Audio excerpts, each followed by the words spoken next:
Good evening. With the Ghana Learning Channel's News in Capsule for Tuesday, June 29, 2021, I am Kingsley Bryan. Here's a look at some of the top stories we will be covering this evening. We'll tell you that the Education Ministry appeals to parents. They're saying those students writing exams need all their support. 15 Region 4 NDCs to benefit from subvention.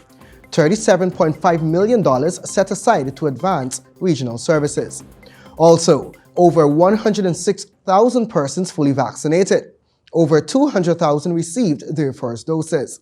And goal selection process almost complete. Over 8,000 scholarship applications received. And First Lady donates mobile rescue unit. Tales of Hope seek to expand reach nationally. And in the region, we'll tell you that India recommits to helping Jamaica's poor. 750 food packages to be distributed twice weekly. And internationally, U.S. ships first donations of Pfizer vaccines. 2 million vaccine doses shipped to Peru. Now for the news in detail. The NGSA will be written on August 4 and 5, 2021. The second mock exam is expected to be written in just over a week. With this in mind, the Ministry of Education is appealing to parents to support their children during this process. The ministry outlined that parental support may include, but not limited to, the following. 1. Ensuring that pupils attend all classes organized by the school. 2. Supervise pupils during virtual classes so that they are actively engaged. Demonstrate a positive attitude about education to your children. Check on assignments, homework, worksheets, and projects completed or to be completed by the pupil. 5. Express high expectations and standards for your child's learning. And 6. Attend parent-teacher conferences or meetings to discuss your child's progress.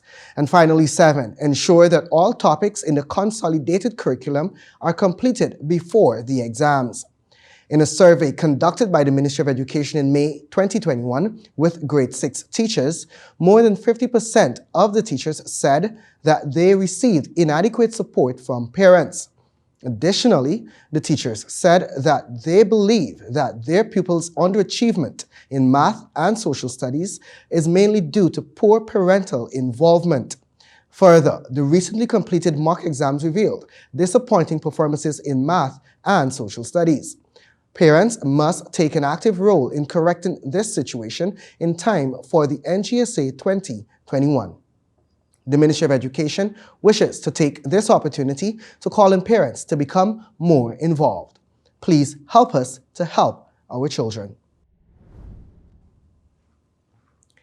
Meanwhile, the Ministry of Local Government and Regional Development set aside $37.5 million in subvention to allocate to 15 Region 4 Neighborhood Democratic Councils, or NDCs, to advance services within the various districts. The simple presentation ceremony was held on Monday at the office of the Minister of Local Government and Regional Development, Minister the Honorable Nigel Daramlal. Region 4 has 17 NDCs. The other 2 would receive their checks at a later date.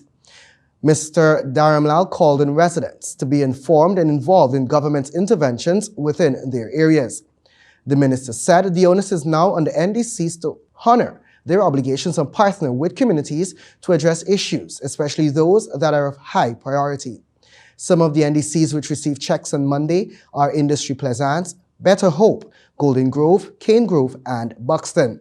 Similar distribution exercises are scheduled to be conducted in Regions 5 and 6 today, Tuesday. Already, a $35 million subvention was handed over to 14 Region 3 NDCs last Friday. Minister Daramlal said government will continue to advance work in all the NDC areas to better the lives of persons residing in those areas. And Minister of Health, the Honorable Dr. Frank Anthony, during the daily COVID-19 update, said some 106,344 persons are now fully immunized against COVID-19, accounting for 21.8% of Ghana's population. Dr. Anthony noted that 231,766 persons, or 47.6% of the population, have received their first dose of a COVID-19 vaccine. The minister also said the statistics for those fully inoculated across the regions are Region 1, 21.8%, Region 2, 22.2%, Region 3, 20.2%, Region 4, 24.6%, Region 5, 23.3%, Region 6, 23%, Region 7, 18.5%, Region 8, 12.8%, Region 9, 17.6%, and Region 10, 6%. The minister added that the ministry also saw significant turnouts at its COVID-19 vaccination drive-through exercises held at KK Gas Station, Unity, and Trans-Pacific Motor Spares Good Hope, East Coast, Demerara. He said the government will continue to source more vaccines to advance its vaccination drive nationwide. Dr. Anthony also noted that the government is awaiting the arrival of the Johnson & Johnson vaccines through its engagement with the African Union, though it has yet to receive a final date for arrival. Similarly, the ministry is also in talks with COVAX to determine a date for the shipment of the due AstraZeneca vaccines. Separately, in a report from the Department of Public Information, the Minister of Public Service, the Honorable Sonia Parag, says that the selection process for the government's online scholarship program is expected to be completed this week. The initiative is being undertaken by the Ghana Online Academy of Learning, or GOAL. The ministry was expected to complete the eligibility process on Monday before applications are handed over for their selection exercise. Minister Parag explained that GOAL has oversight of the applications to ensure persons are qualified for the programs chosen. The Ghana Online Academy of Learning has received over 8,800 applications for the government's online scholarship program. Some 60% of those applications were submitted online. Most of the applications were from Region 4, which saw approximately 3,400 persons applying for the programs. Once submitted, applicants will be further vetted to determine if they are qualified for the scholarships. Some of the conditions which would be taken into consideration include grade point average or GPA, geographic location, and income. The scholarships will be awarded by the end of June to facilitate the commencement of classes in July. The government's 20,000 online scholarship initiative is a fulfillment of a commitment by the PPP government to provide opportunities for educational development. Applicants were allowed to choose from 104 available programs offered by 6 international universities. The universities namely are the University of the West Indies Open Campus, the University of the Southern Caribbean, the University of Applied Sciences, the Indira Gandhi National Open University, the Jain Deemed to Be University, and the Sherlock Institute of India. The 20,000 online scholarship initiative will see 4,500 people benefiting from scholarships every year over a 5-year period. And in other news, the Attorney General and Minister of Legal Affairs, the Honorable Moabir Anil Nandlal, Senior Counsel, was on Monday elected chairman of the Special Select Committee. The committee will address the government's Narcotic Drugs and Psychotropic Control Amendment Bill, which is seeking non-custodial sentences for persons in possession of marijuana weighing 15 grams or less with mandatory counseling, while those found with more than 15 grams but less than 30 would attract community service. The Special Select Committee comprises 3 government and 4 opposition members. The government side will be represented by the Attorney General and Minister of Parliamentary Affairs and Governance, the Honorable Gail Teixeira, and also Minister of Culture, Youth and Sport, the Honorable Charles Ramson Jr. The opposition side includes Member of Parliament, the Honorable Kemraj Ramchatan, the Honorable Amanza Walton Desir, and the Honorable Shara Duncan. On Monday, the Attorney General met members of the Rastafarian community who were protesting outside of the AG's chambers, calling for the immediate suspension of jail time for possession of small amounts of marijuana.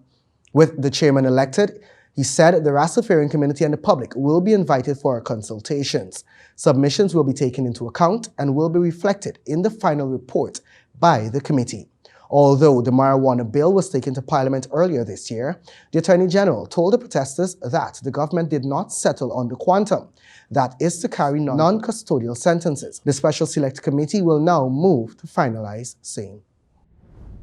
And in welcome news, the First Lady, Her Excellency Arya Ali, on Monday honored a commitment made to a local animal welfare group, which requested support in acquiring a mobile animal clinic and rescue unit. Earlier this year, representatives from the Tales of Hope met with the First Lady and made known its request for support in acquiring a motor vehicle which could be used as a mobile animal health clinic. The group explained that the mobile unit would allow Tales of Hope to expand its reach to offer assistance to communities where there are no qualified veterinarians. Additionally, they said that it would allow them to offer low-cost services such as vaccinations, deworming, treatment of ticks and bugs, and spaying and neutering across the country. These services, the representatives said, would allow for better access to health care for animals, especially strays. With support from Rudisa Motors Guyana, Mrs. Ali acquired a 2015 Toyota Noah, which was handed over to the group for its animal welfare activities on Monday. The vehicle is outfitted to accommodate specialized medical areas, which will allow for physical healthcare examinations such as screening and dental care, basic ambulatory procedures that meet the requirements of a qualified veterinarian, and the vehicle will also serve as a rescue unit for animals, with vinyl wrapped by impressions with depictions of animals and important information for rescue and veterinary services. At the short handing over ceremony, which was held at State House, the First Lady expressed how delighted she was to be able to support the work of Tales of Hope in a tangible way. To ensure compliance, an agreement was also signed between the Office of the First Lady and Tales of Hope. Meanwhile, President of Tales of Hope, Shari Rodrigues, expressed appreciation on behalf of the group to the First Lady for fulfilling her promise. And in the world of sports, we'll tell you that the ICC on Tuesday confirmed that the 2020 Men's T20 World Cup will not be held in India, but in the UAE and Oman, given the consequences of the second wave of COVID-19 in India. Last week, the ESPN Quick Info reported that the 16-team World Cup will now be held between October 17 and November 14, and it will be co-hosted at the three venues in the UAE, namely Abu Dhabi, Dubai, and Sharjah, along with the Oman Cricket Academy in Muscat. This will be the first T20 World Cup held since 2016. And in news from the region, the government of India has committed to help Jamaica's destitute population as part of the Asian country's year-long 75th anniversary celebrations.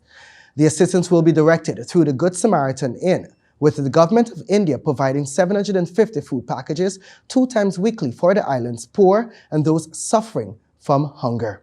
According to India's High Commissioner to Jamaica, Rung Sung Masakui, the gesture is also an effort from the government of India to provide for those in need throughout the world during the COVID-19 pandemic. According to Masakui, India has done a lot to alleviate hunger from its own population, with those living on the poverty line having declined from 52% at the time of independence to 18% currently. He said while India has not yet eradicated hunger from its population, it will continue to play a role in helping the needy throughout the world, including Jamaica. And that story was extracted and modified from the Loop Caribbean News. And on the international scene, the United States on Monday began shipping its first doses of Pfizer coronavirus vaccine abroad as part of the Biden administration pledge to donate millions of vaccine doses to other countries, according to a White House official. The first of 2 million Pfizer vaccine doses will be shipped to Peru on Monday, the official said, as part of President Joe Biden's initial commitment to share 80 million doses of the U.S. vaccine supply with the world. Biden has since reached a deal with Pfizer to purchase and share with the world an additional 500 million doses over the next 2 years. The doses are expected to arrive in Peru this week and are being shared directly from the U.S. on a bilateral basis. The U.S. on Monday will also ship 2.5 million doses of the Moderna vaccine to Pakistan through COVAX, the World Health Organization-run global vaccination program, reportedly said. Biden has vowed to allocate 80 million doses to the U.S. vaccine supply to other countries by the end of June, with 75% flowing through COVAX and the remainder prioritizing countries dealing with surges, as well as Western Hemisphere neighbors and other regional priorities. And that story was extracted and modified from CNN. And that's our news broadcast for Tuesday, June 29, 2021. Please join us for a rebroadcast tomorrow morning. On behalf of myself and technical teams, thanks for watching. Please join us for our NGSA Booster programs tomorrow. Also, please remember to observe all the necessary precautionary methods to fight off COVID-19. We're all in this together. Good evening.